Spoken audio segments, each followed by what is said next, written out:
দর্শক, তিস্তায় অবস্থান কর্মসূচির বিস্তারিত জানাতে এই মুহূর্তে আমাদের সাথে যুক্ত হচ্ছেন সহকর্মীরা। শুরুতেই যাচ্ছি সহকর্মী সাইফুল ইসলামের কাছে। সাইফুল, 48 ঘন্টার অবস্থান কর্মসূচি পালন করছেন তিস্তা পাড়ের মানুষ। এই মুহূর্তে কি কর্মসূচি চলছে জানাবেন আমাদের।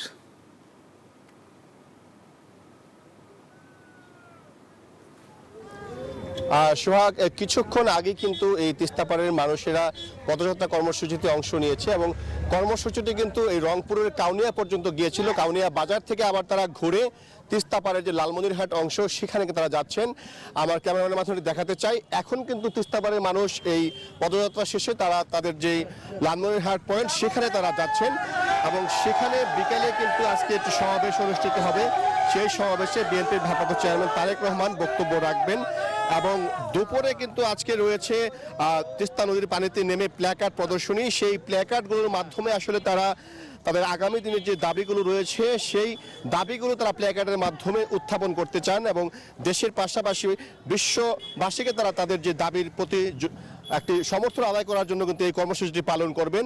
এবং আজকে যে পদযাত্রা কর্মসূচির আগে কথা বলেছেন এই আন্দোলনের আহ্বায়ক আসাদুল হাবিব দুলু, তিনি বলেছেন এই কর্মসূচির মাধ্যমে মূলত তিনি একটি বার্তা দিতে চান অন্তর্বর্তী সরকার এবং পাশাপাশি ভারত সরকারকে, যাতে তিস্তা নদীর পানির যে ন্যায্য হিস্সা সেই ন্যায্য হিস্সাটি দ্রুতই বাস্তবায়ন করতে হবে। পাশাপাশি তিস্তা যে মহাপরিকল্পনা রয়েছে সেই মহাপরিকল্পনা কিন্তু বাস্তবায়ন করতে হবে এবং সেই বাস্তবায়নের জন্যই কিন্তু তারা আজকের এই আন্দোলন কর্মসূচি পালন করছেন।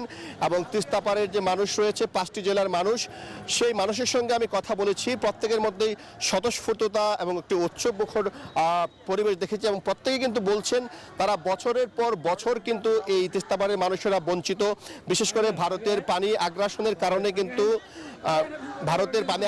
কারণে মানুষ কিন্তু তাদের যে ন্যায্য হিস্সা সেটি পাচ্ছে না এবং বর্ষা মৌসুমে কিন্তু ভারত অন্যায্যভাবে পানি ছেড়ে দেয়। সেই পানি ছেড়ে দেওয়ার ফলে এই উত্তরবঙ্গের 5টি জেলার মানুষেরা কিন্তু ক্ষতিগ্রস্ত হয়, তাদের ঘরবাড়ি তলিয়ে যায়, তাদের ফসলি জমি তলিয়ে যায়। সেই বিষয়টিকে কিন্তু তারা সামনে এনে বলছেন এই বিষয়গুলো থেকে ভারতকে বিরত থাকতে হবে এবং বাংলাদেশের মানুষের সঙ্গে বন্ধুত্বপূর্ণ সম্পর্ক বজায় রাখার জন্য তিস্তার পানির ন্যায্য হিস্সা দিতে হবে, পাশাপাশি সীমান্ত হত্যা বন্ধ করতে হবে, সেই বিষয়টি তারা কিন্তু বলছেন। এবং এই তিস্তা নদী পারে মানুষের দীর্ঘদিনের একটি দাবি ছিল যে তিস্তা নদী খনন করার পাশাপাশি তিস্তা নদী কেন্দ্রিক একটি মহাপরিকল্পনা বাস্তবায়ন। সেই মহাপরিকল্পনা বাস্তবায়ন করার জন্য কিন্তু 2016 সালে চীনের সঙ্গে একটি সমঝোতাও হয়েছিল, কিন্তু সেটি কিন্তু আসলে বাস্তবায়ন হয়নি। সেটি বাস্তবায়ন করার জন্য তারা সরকারের প্রতি কিন্তু বারবারই কিন্তু তাগিদ দিয়ে আসছেন যাতে বাস্তবায়ন করা হয় এবং সেই বাস্তবায়নটি করার জন্য সরকারকে চাপ প্রয়োগ করার জন্য কিন্তু আজকের এই কর্মসূচি তারা পালন করছেন এবং কর্মসূচির মাধ্যমে তারা একটি স্পষ্ট বার্তা দিতে চান। তা আমরা সরাসরি আবারও একটু যুক্ত হতে চাই এই আন্দোলনের আহ্বায়ক আসাদুল হাবিব দুলুর সঙ্গে। তিনি নানা কর্মসূচির মাধ্যমে কিন্তু জনমত তৈরি করছেন। আপনারা তো পদযাত্রা কর্মসূচি পালন করলেন, এই কর্মসূচির মাধ্যমে কি বার্তা দিতে চান? আমরা তো বার্তা দিতে চাচ্ছি যে আমাদের দীর্ঘদিনের এই বঞ্চিত এলাকার মানুষের যে পানির দাবি ছিল তিস্তা চুক্তি, সেটি বাস্তবায়ন হয়নি। আমরা আবারও বলছি যে ভারত আমাদের বন্ধু রাষ্ট্র, তারা আন্তর্জাতিক যে নদী আইনের আমাদের যতটুকু পানির হিস্সা এতটুকু আমাদেরকে দিবে, এটাই আমাদের দাবি। পাশাপাশি এই নদী ভাঙার লোকগুলোর পুনর্বাসনের জন্য একটি তিস্তা মহাপরিকল্পনার কথা আমরা শুনেছিলাম, সেটাও যাতে বাস্তবায়ন করে এই ছিন্নমূন্য মানুষগুলোকে পুনর্বাসন করা হয়। আপনারা তো আন্দোলনে রয়েছেন এবং আপনি একজন বিএনপির নেতাও বটে, তো এই এলাকায় আমি লক্ষ্য করেছি যে সর্বস্তরের মানুষই কিন্তু আন্দোলনে অংশ নিয়েছে। এটা আসলে কিভাবে সবাইকে একত্র করলেন? এটা তো আমরা বলেছি এটা একটা সামাজিক আন্দোলন, এটা কোনো রাজনৈতিক দলের না, কোনো ব্যক্তির নয়, কোনো গোষ্ঠীর নয়, কোনো ধর্মের নয়। এটি রংপুরের 2 কোটি মানুষের, সমস্ত জনপদের বঞ্চিত অবহেলিত মানুষ আজকে সোচ্চার হয়ে উঠেছে, জাগোবাহে তিস্তা বাঁচাই।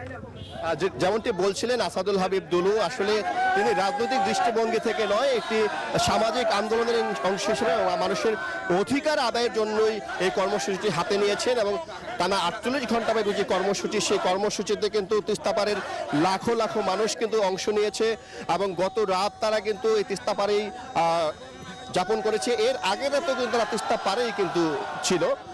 তো আমরা আমাদের যে অন্যান্য যারা রিপোর্টার রয়েছেন তারাও কিন্তু আজকের এই পদযাত্রা কর্মসূচি সংগ্রহ করছেন। আমরা আমাদের আরেক সহকর্মী মানিক রয়েছেন রংপুরে, আমরা মানিকের কাছে সরাসরি চলে যেতে চাই।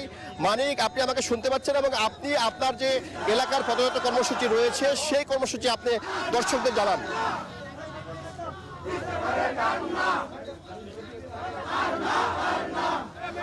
সাইফুল, আপনি যেমনটি বলছিলেন কাউনিয়া এবং লালমনিরহাট সদরের কথা, আমি রয়েছি কালীগঞ্জ এবং গঙ্গাছড়ার যে পয়েন্টটি রয়েছে, আমি এই মুহূর্তে রয়েছি কাউনিয়া উপজেলা বিএনপি নেতাকর্মী সহ কাউনিয়ার যে তিস্তাপাড়ের লোকজন আছে সেখানে কিন্তু সকাল থেকে উৎসবমুখর পরিবেশ বিরাজ করছে। এই উৎসব কিন্তু আসলে দাবি আদায়ের উৎসব, এই উৎসব কিন্তু আসলে তিস্তা মহাপরিকল্পনা বাস্তবায়নের উৎসব। আসলে তিস্তাপাড়ের মানুষরা কিন্তু বলছেন যে তিস্তা মহাপরিকল্পনা বাস্তবায়ন কিন্তু তাদের প্রাণের দাবি। এখন চলছে হাডুডু খেলা থেকে শুরু করে দাঁড়িয়ে বান্ধা খেলা চলছে।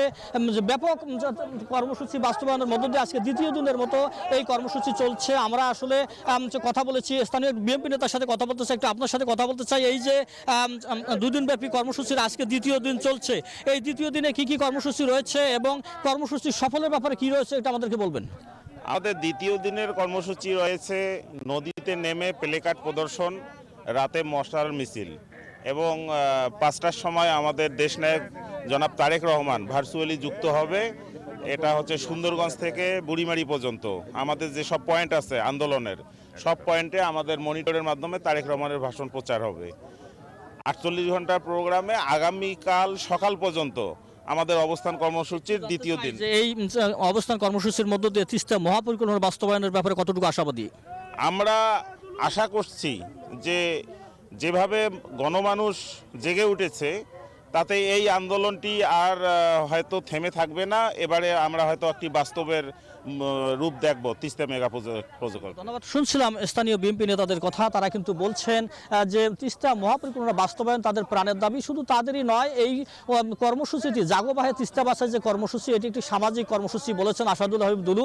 তিনি বলেছেন যে এই কর্মসূচির মধ্য দিয়ে অর্থাৎ তিস্তা মহাপরিকল্পনা বাস্তবায়ন এটি হবে এবং উত্তরাঞ্চলের মানুষের যে দুঃখ দুর্দশা সেটি কিন্তু লাঘব হবে।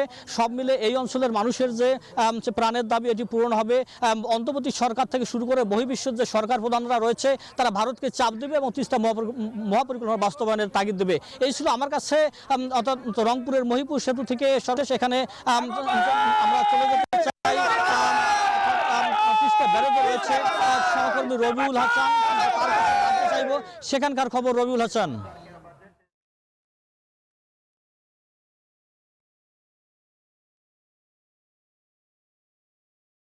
বলছিলেন মহিপুরের খবর, ঠিক এখন আজকেই কিন্তু দ্বিতীয় দিনে কিন্তু জাগো বাহে তিস্তা বাঁচাও স্লোগানে কিন্তু মুখরিত হয়েছে এবং এই তিস্তা পারে আজও কিন্তু হাজার হাজার মানুষ এই অংশগ্রহণ করছে এবং গতকাল থেকে কিন্তু আজকে পর্যন্ত 24 ঘন্টা পেরিয়ে গেছে এই অবস্থান কর্মসূচিতে এবং এই অবস্থান কর্মসূচিতে কিন্তু সাধারণ মানুষ থেকে শুরু করে কিন্তু যুক্ত হয়েছে। আপনারা জানেন যে বেশিরভাগই কিন্তু যারা এই তিস্তা নদীতে ঘরবাড়ি হারিয়েছেন তারাও কিন্তু অবস্থান গ্রহণ করেছেন। পাশাপাশি আপনারা দেখছেন যে আজকেও কিন্তু এই তিস্তা এই প্রোগ্রামকে 48 ঘন্টা প্রোগ্রামকে অবস্থান কর্মসূচিতে কিন্তু যোগ দিতে কিন্তু আজকেও লোক